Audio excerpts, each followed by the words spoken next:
In the dock. We are going on 3 hours, I believe. Yeah, about 3 hours now. Uh, so I'm still in the dock. I am waiting. I am locked to it now, though, so I may be out of here relatively soon.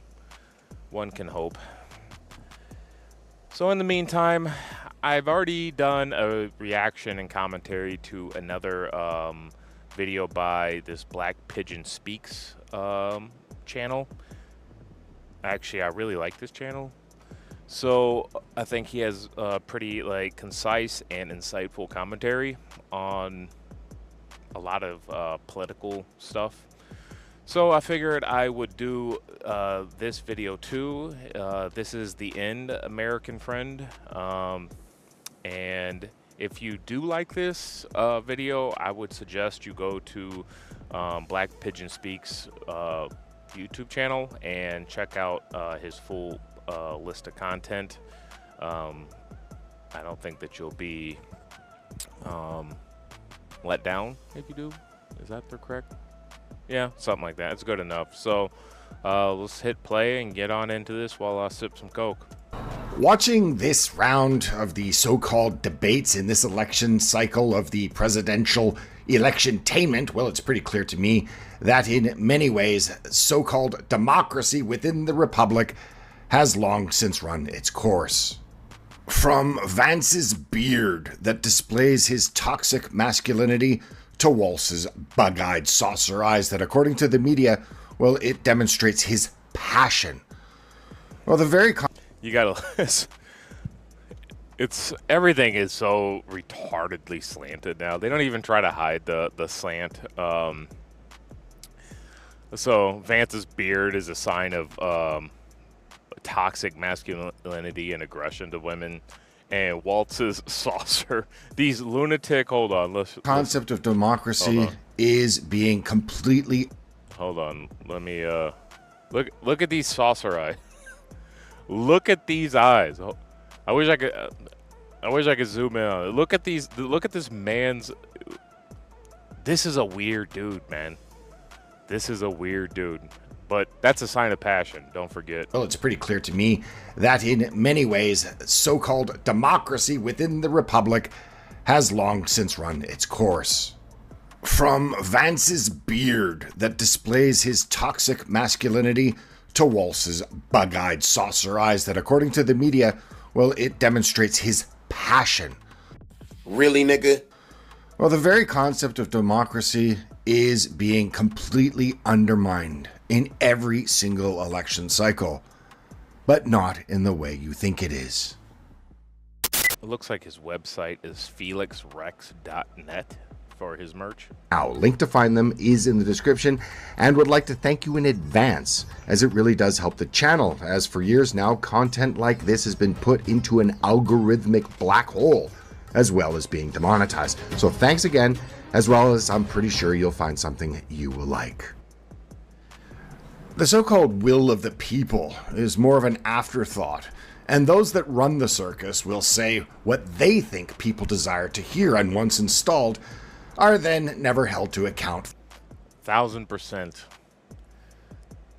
They will either tell you what you they think you want to hear, or they will scold you for not wanting what they say you should want. And that's very important. They will scold you because what you want doesn't align with what they want to give you. So we're really out of our relationship's out of whack between the citizenry and the government. For the betrayal of the population. One measure of the intellectual and moral degradation of the West over the last several decades is the now near total ignorance of the founding classics of Western civilization, even among the so-called educated classes. So an important note is they've actually made a concerted effort of taking the Western classics out of the curriculums of schools, high schools and colleges, and replacing them with these gender fluid studies and, Afro Caribbean studies, all these weird things, but none of those things has any correlation with the actual society we live in, because all this was based off of um, Western culture. For example, the Greek philosopher Aristotle believed that the ideal of citizenship entailed civic duties and group solidarity, necessarily Group solidarity. They keep saying that diversity is our greatest strength when there is absolutely zero evidence to support this claim, and mountains of evidence to point to the contradiction of that claim. Unity is strength. Diversity is the opposite of strength. There is one thing. See, I think that this whole diversity thing originated out of the whole diversity of knowledge. So if you have a bunch of people with a bunch of in-depth, diverse fields of knowledge, like that is a strength. But diversity for diversity's sake, being different just to be different and to celebrate every single difference, there's no strength in that. What do you build around? There's nothing to build around because there's no solidarity. requiring a strong common identity and a shared differentiation between citizens and foreigners. In that he believed, quote, a mass of mongrels without identity is easier to rule than a self-conscious people, close. And that is what they are seeking to bring about in the U.S. and are well on their way. A mass of mongrels. There is no unifying force amongst any of us, religion, race, ethnicity, any of it. They want thousands of dividing lines so that they could keep us all compartmentalized. And they'd rather rule over this chaotic cesspool situation as tyrants than have to be accountable leaders over a unified people. Closed quote. A truth which the hostile elites that rule the West currently seem to instinctively understand, while at the same time express to their populace the benefits of the exact opposite and the benefits of things like division and diversity. In any event, Aristotle clearly articulates how homogeneity, a common identity, and a sense of peoplehood are social goods, necessary for citizenship, solidarity, and freedom from tyrannical government. However, every aspect. If you look around the world, some of the most successful, prosperous, and happy societies are homogeneous, whatever, where they're all the same ethnic backgrounds. So you have the Japanese, the people of Iceland, some of these Scandinavian countries that are now being swamped. And it's because they share, they literally share thousands of years of history. They share every aspect of their culture. They're individuals in that culture, but they do have this mass unifying thing, which is their shared history, their shared culture. They all kind of see the world through the same moral and ethical lenses, which is going to be different than other cultures and ethnicities see the world. You just look around the world and see that as an evident fact. The Haitians obviously have a different cultural understanding and moral and ethical understanding than the people of Iceland or Japan. They might as well be alien to each other. They're both human, but they are so drastically different that there is no if you just took 5 million Haitians and 5 million Icelanders and smash them together on a continent, it would be chaos, and they would divide instantly, and there would be conflict instantly. Where you could take those 5,000 or 5 million people individually and put them on their own separate lands, and they would figure it out. It would be a lot smoother process, and there would be a lot less conflict.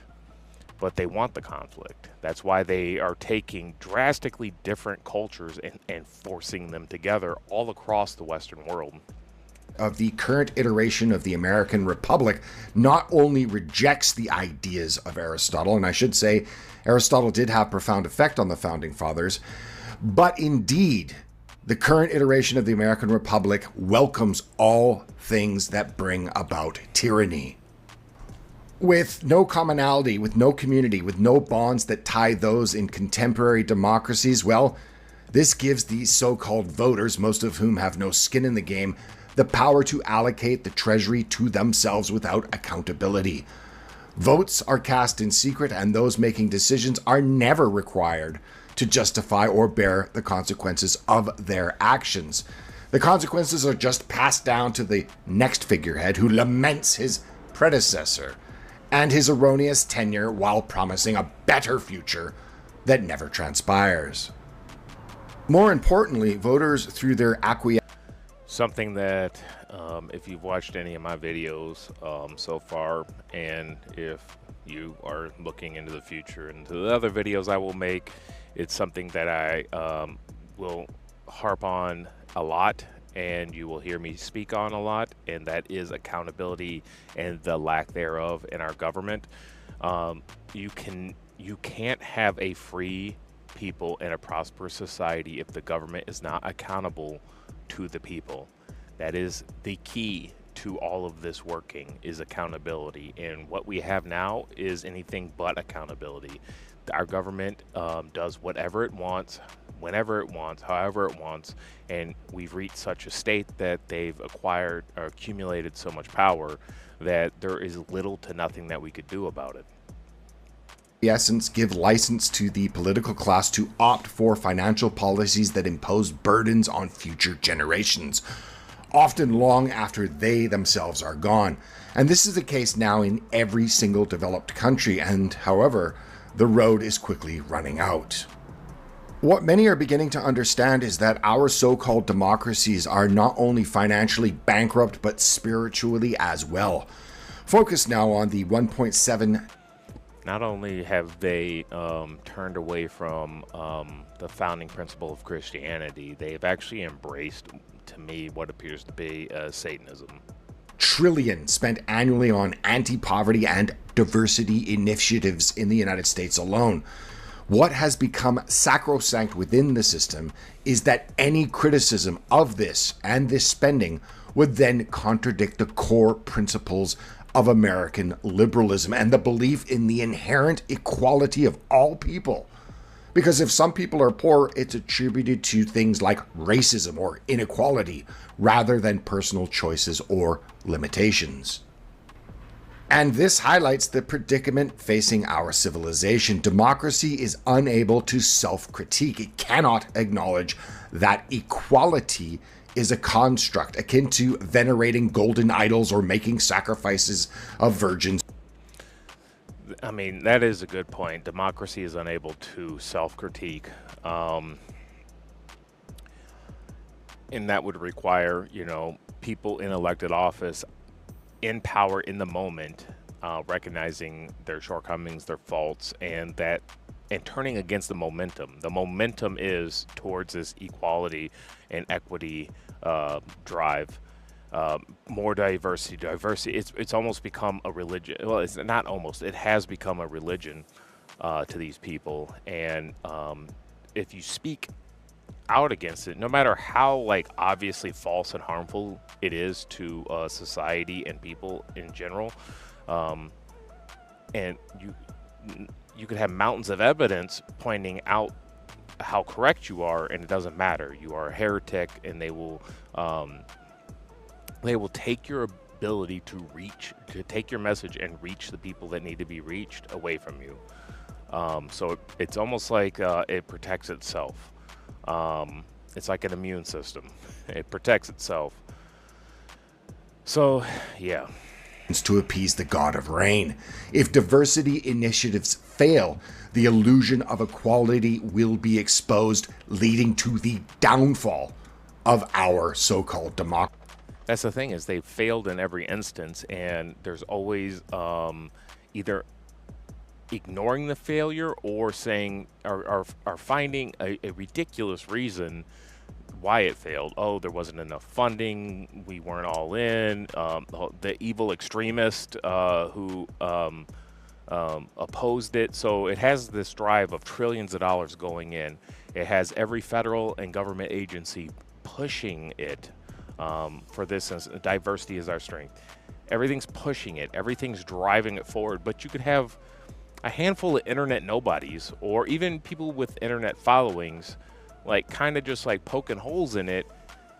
And at the end of the day, when it fails, which it's going to do, whether it's critiqued or not critiqued, whether every single person buys into it or doesn't, it's still going to fail because it's a lie. Nothing like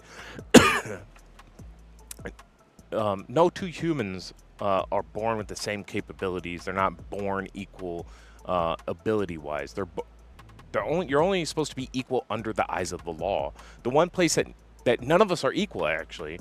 So the one place where you're supposed to be equal, which is in the eyes of the law, so we're all held to the same standard legally and in a court system, is the one place that none of us are held to the same standard. If you're poor, you're going to get fucked. If you have money, you're going to be able to buy your attorneys and get a reduced, lesser, or dismiss charges. If you're a politician, nothing's going to happen to you unless you're a burned asset, and then they will make a light example of you. Or you got to love this. If you are a federal or state employee, you could break the law, and instead of actually like facing criminal charges in most instances, short of like something like a murder, instead of facing those charges, you'll just have to quietly resign. Like, what?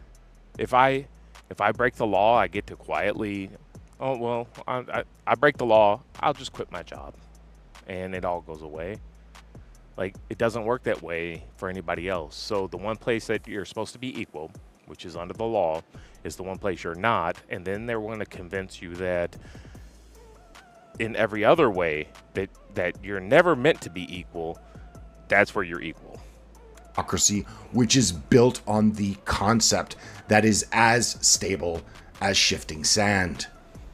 To that point, consider this. Just a couple of days ago, California Governor Gavin Newsom just signed a new law banning. And this right here should get him tried for treason. You are trying to undermine the democratic process. You are actually attacking the system in and of itself. There is no reason for this law to exist except for you to assist and aid in cheating. Local governments from requiring residents to present identification to vote in elections. So then if a person in California wants to operate a car, hop on a plane, or rent an apartment, well, they need ID. Buy a pack of cigarettes, buy some liquor, you want to buy a firearm, any of these things. You want to get a fishing license, you need a form of fucking ID. So every single thing in our modern society requires you to have an ID, except for the most crucial thing, which is your right to vote and pick your representative that's going to represent your interest in government, a government that's supposed to only be representing the U.S. population. Voting in California, not so much. What's clear is that the Democratic Party, who are against voter ID, are publicly stating that they believe that their base has such a low collective IQ that they aren't even capable of even the most basic responsibilities when it comes to voting. What they really believe is understood by pretty much anyone. Has anybody seen the video where the guy goes around and asks a bunch of white college liberals, and maybe they weren't all in college, but a bunch of white liberals, about voter ID laws and related to black people? And the answers they gave were the most ridiculous shit about, like, oh, well, they don't really know how to use computers, and, you know, they don't really understand how it all works, and, you know, they don't really know how to get an ID, and a lot of them, you know, they don't know how to, like, get to the place or where they're located or how it all, and it was just like, what are you saying? What do you mean black people don't know how to get an ID? like, I've never met a black person without an ID. So, what are you talking about? and and if so, for whether like the most, it's like the racism of low expectations. Like, these people literally believe that black people like are incapable of things that like a 13-year-old child would be capable of. It is, if I was a black person, like, I would look at the white liberal like, you are my enemy. So, and then like they went to the same interviewer went to some black people, and they're like, hey, you know, and talked to them about the ID thing, and they're like, yeah, I got ID. What are you talking about? Yeah, you just go over here and get it. Like, it's not a big deal. Like, uh, it's a great video. One with a room temperature IQ and above, however. Yet, across the Western world, democracies are at an impasse and have effectively bankrupted themselves with their anti-poverty and pro-diversity policies.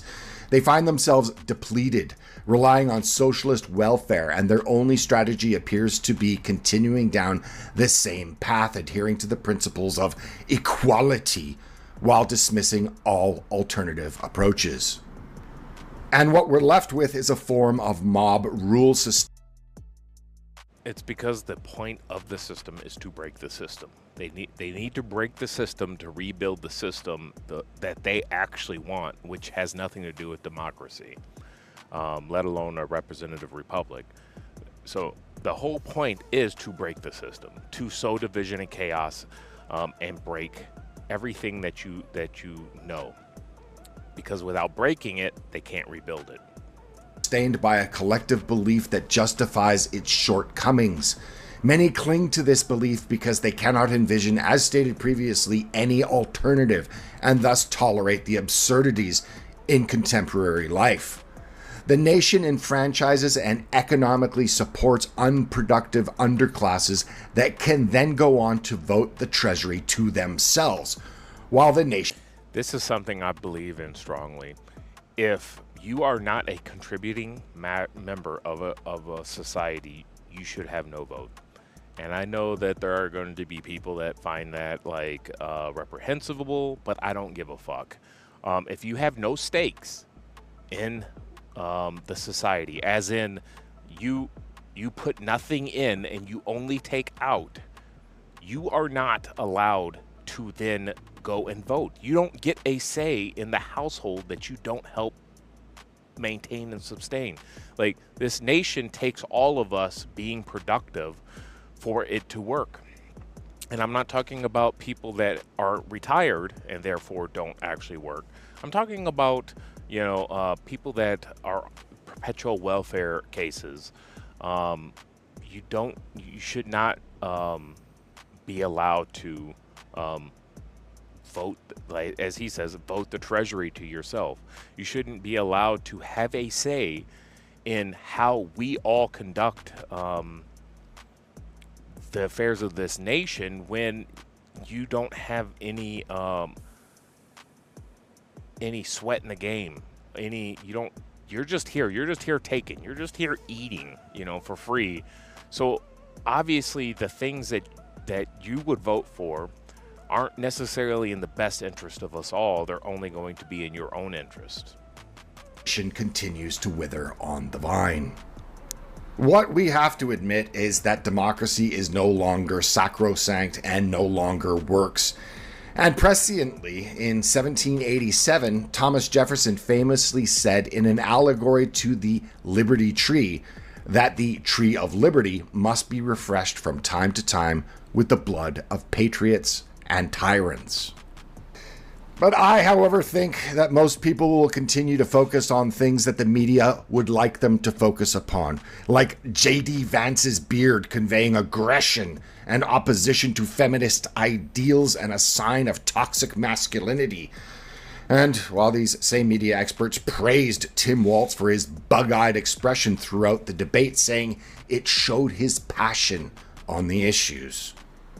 So in the end, I think it's pretty easy to say that an entire We're cooked? Is that what he's going to say? overhaul of what we call democracy is needed. Because the alternatives that will arrive spontaneously could be a lot worse. Facts. And I don't think that, I don't necessarily think that the people currently in power truly understand how fast that alternative method of adjusting a broken system could come on them. Because I know just from being out, I talk to a lot of people. I drive a truck for a living, so I actually meet a lot of people and I talk to them. And people are kind of reaching their breaking point. People are getting to a point now where they've had spoonfuls of shit shoveled into their mouth for so long. They've been eating at this trough of shit that our government's presented us with for so long that they can't take it anymore. They're sick. They're tired of it. People are they're tired of the system working against them. It's not even that it's not working for them.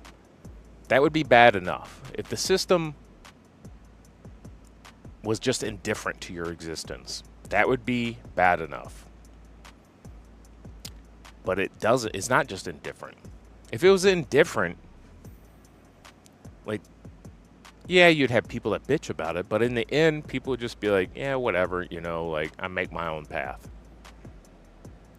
But the problem is the system isn't just indifferent, or isn't indifferent. It is actively hostile to your well-being and to your prosperity.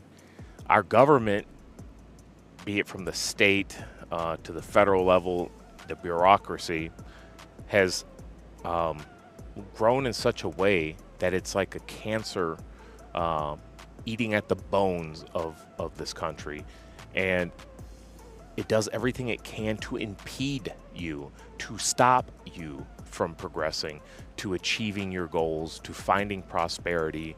There are so many hurdles and so much red tape that 99% of people they're just on autopilot. They're just trying to survive.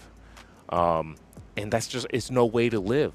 It's no way to live, and we shouldn't be living this way. And the only reason that we are in a scenario where people just have shut their brain off and go into autopilot, trying to just make everything work with as little pain as possible, is because of our government. They are the hostile actor in this situation, and there needs to be a drastic overhaul. There's talk of Elon Musk letting go of 80% of the government. I would be fine with them letting go of 95% of the government.